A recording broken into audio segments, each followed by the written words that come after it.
week on this day, the Northumberland market town of Morpeth suffered its worst flood in more than a century. A month's rain fell in 24 hours. The River Wansbeck burst its banks and almost 1,000 homes and businesses were swamped. We will be piecing together what happened and asking if the town could have been better prepared. Friday, in that 24-hour period, we had 80 millimetres of rainfall. The Saturday then followed that up with another 70-odd millimetres of rain, an incredible amount of stress to put on any river system. Morpeth itself is located on the floodplain near the three main tributaries. The three combine and then flow through the town. This will then lead to a higher level of discharge. Researchers have shown that 56% of the rainfall was converted into surface runoff. This was influenced by the previous soil being saturated due to the heavy rainfall last summer. The steepness of the valley had a huge contribution to this disastrous event as well.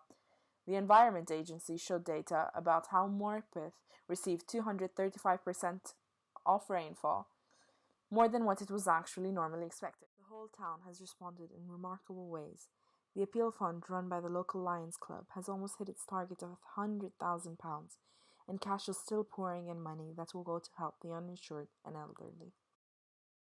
This is unbelievable. £20 notes, all sorts of things, massive amounts of money coming, and they're coming from people. A lot of people have been flooded themselves, but what they're saying, I haven't been flooded as bad as somebody else, and here's 20 quid, you know, and that's really heartwarming. Yeah. About to face one of the most challenging days of his career, Ian Hodge from the Environment Agency takes an early look at the river. There's approximately 1,000 properties at risk of flooding in the town centre if it continues to rise. Up the minute there is about 10 to 15 properties being affected. We're quite hopeful that the levels don't rise a great deal more than what we can already see.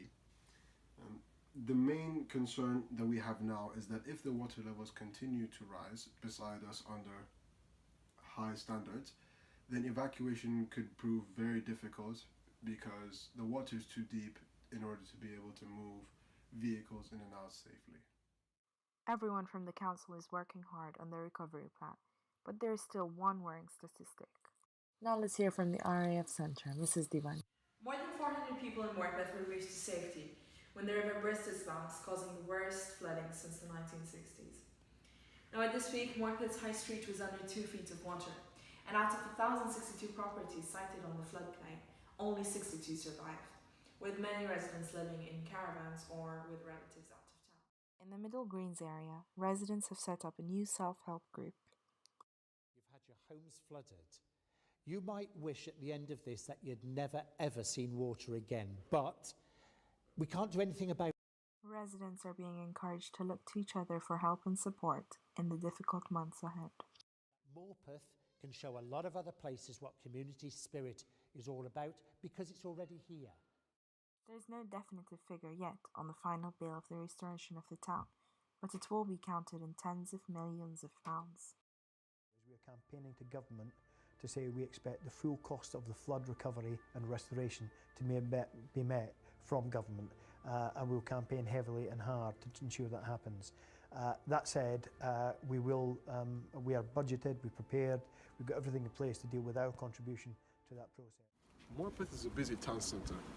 It was a Saturday and we can crowd Wolf once too often.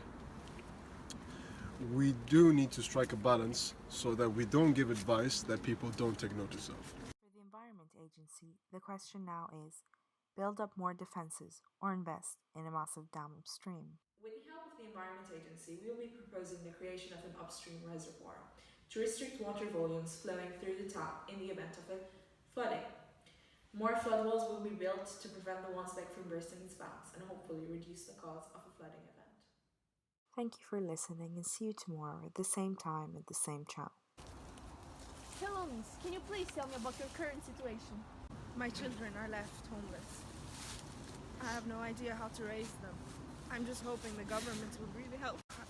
We have no house. I was cooking on a Tuesday morning and suddenly, boom, my house wasn't. And boom, there was a river in my house. Everything will